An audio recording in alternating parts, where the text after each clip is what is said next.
दोस्तों, क्या आपने कभी ऐसी कहानी सुनी है जो एक शापित स्त्री के बारे में हो?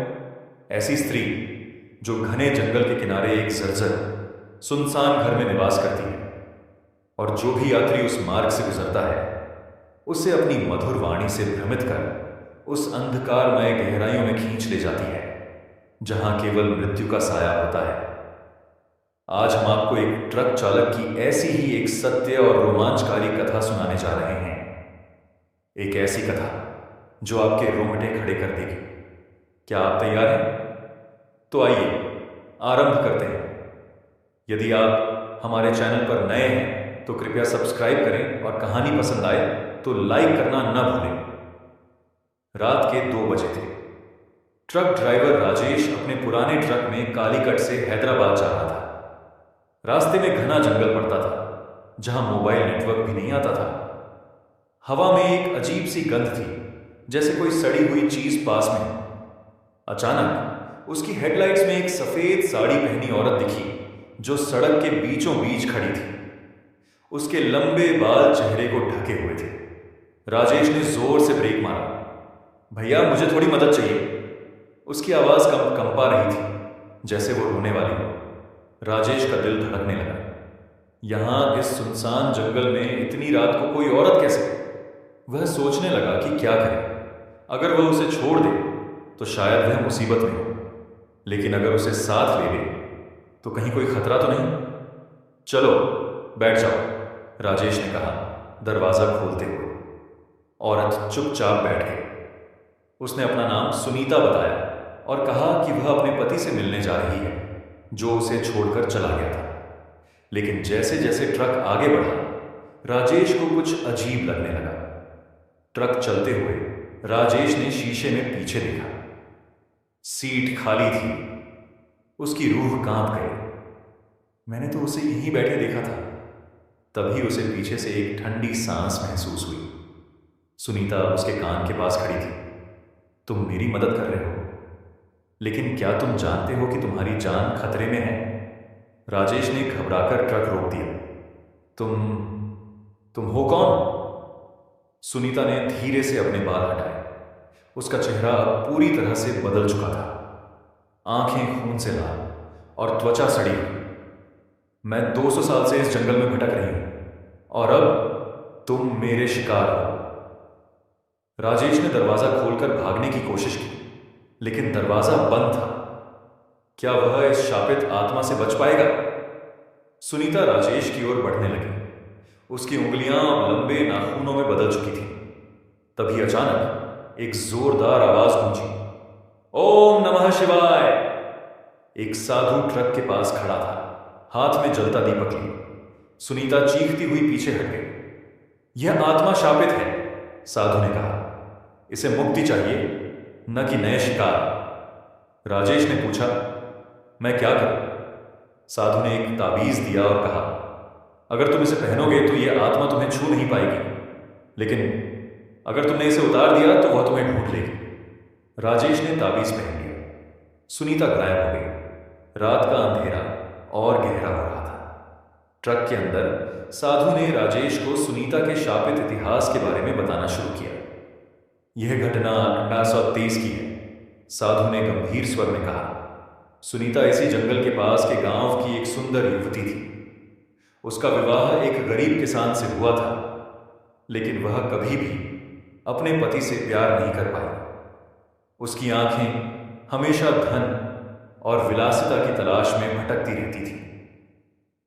राजेश ने पूछा, फिर क्या हुआ? साधु ने आगे बताया। एक दिन एक अमीर साहूकार गांव से गुजरा। सुनीता उसकी ओर आकर्षित हो गई और अपने पति को छोड़कर भागने की योजना बनी। लेकिन जब साहूकार ने उसे ठुकरा दिया तो सुनीता ने गुस्से में अपने पति को जहर देकर मार डाला। एक दिन एक साधु ने उसके इस पाप को देख लिया। सुनीता ने साधु को भी मारने की कोशिश की, लेकिन साधु ने उसे श्राप दे दिया। तू हमेशा अपने पति के लिए तरसेगी, पर कभी उसे नहीं पा सकेगी। तू इसी जंगल में भटकती रहेगी और जो भी तेरी मदद करेगा उसकी जान ले लेगी। राजेश का गला सूख गया। तो वह आज भी मरने वालों को ढूंढती है? साधु ने सिर हिलाया। हाँ, वह मरकर भी भूखी आत्मा बन गई है। वह हर रात इस सड़क पर उन लोगों को ढूंढती है जो अकेले होते हैं। अगर कोई उसकी मदद करता है तो वह उन्हें अपने साथ मृत्यु के लोक में खींच लेती है। तभी ट्रक के बाहर एक लंबी खींचती हुई आवाज आई, राजेश, मैं तुम्हारा इंतजार कर रही हूं। राजेश ने खिड़की से देखा। सुनीता ट्रक के बोनट पर बैठी थी। उसकी आंखें अब पूरी तरह काली हो चुकी थी। राजेश की सांसें तेज हो गई। सुनीता का भूतिया चेहरा ट्रक की खिड़की से चिपका हुआ था। उसके काले बाल हवा में लहरा रहे थे। वह साधु की ओर मुड़ा। आंखों में डर और उम्मीद दोनों थे। स्वामी, इसका शाप कैसे टूटेगा? क्या इसे मुक्ति मिल सकती है? साधु ने गहरी सांस ली।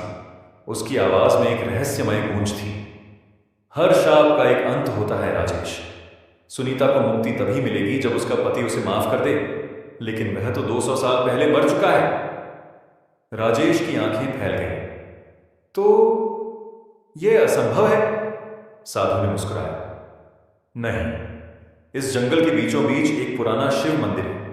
वहां एक विशेष मंत्र से उसके पति की आत्मा को बुलाया जा सकता है, लेकिन रास्ता खतरनाक है और सुनीता हर कदम पर रोकने की कोशिश करेगी। तभी ट्रक का शीशा चढ़ने लगा।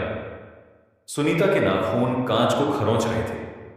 साधु ने राजेश को एक जलता दीपक थमाया। इसे बुझने मत देना, यह हमारी रक्षा करेगा।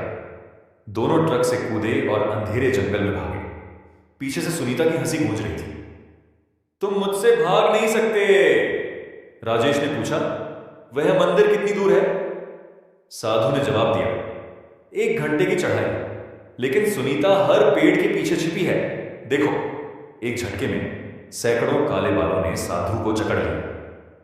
राजेश ने दीपक से बालों को जलाया। सुनीता चीखती हुई पीछे हटी। जल्दी चलो, साधु ने खींच कर कहा। थोड़ी देर बाद टूटे हुए शिव मंदिर के सामने पहुंचे। साधु ने जल्दी से मंत्र पढ़ना शुरू किया। ओम नमः शिवाय, प्रेत राज को बुलावा देते।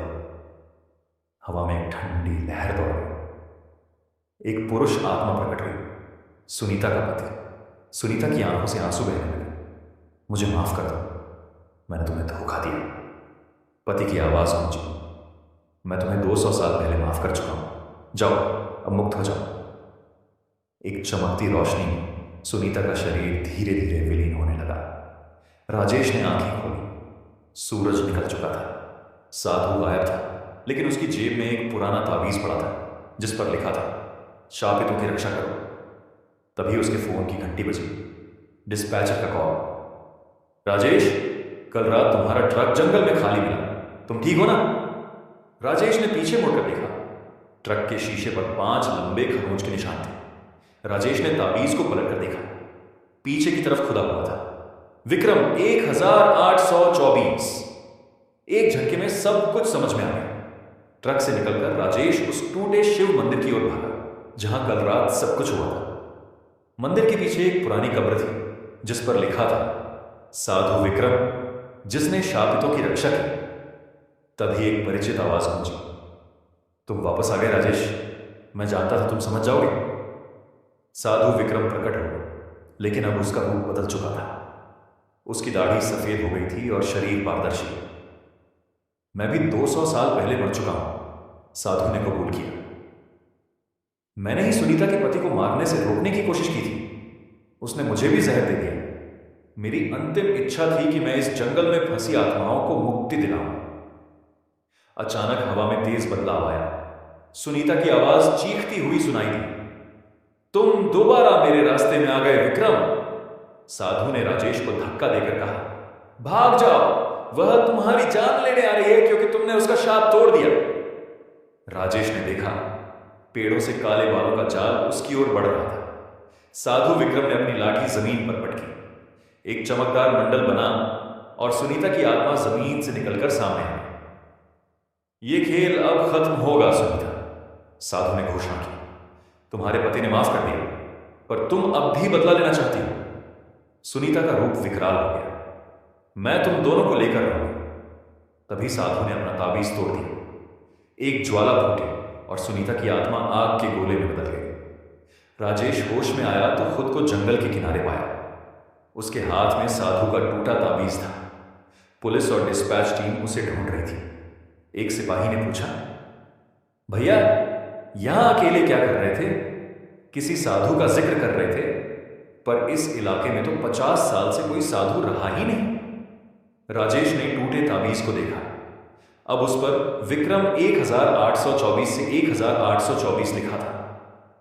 उस रात जब राजेश ने ट्रक चलाया तो रियर व्यू मिरर में एक सफेद साड़ी की झलक दिखी। रेडियो पर अचानक एक आवाज गूंजी, तुम्हारी बारी अभी नहीं आई है, पर मैं देख रही हूं राजेश। रेडियो सिग्नल गायब हो गया। सड़क पर 5 खरोंच के निशान चमक रहे थे। कहानी समाप्त। अगर आपको ऐसी ही रोचक और डरावनी कहानियां सुनना पसंद है तो हमारे चैनल को सब्सक्राइब करें और बेल आइकन दबाना न भूलें ताकि कोई भी नई कहानी आपसे छूट न जाए। धन्यवाद। मिलते हैं अगली रोमांचक कहानी में।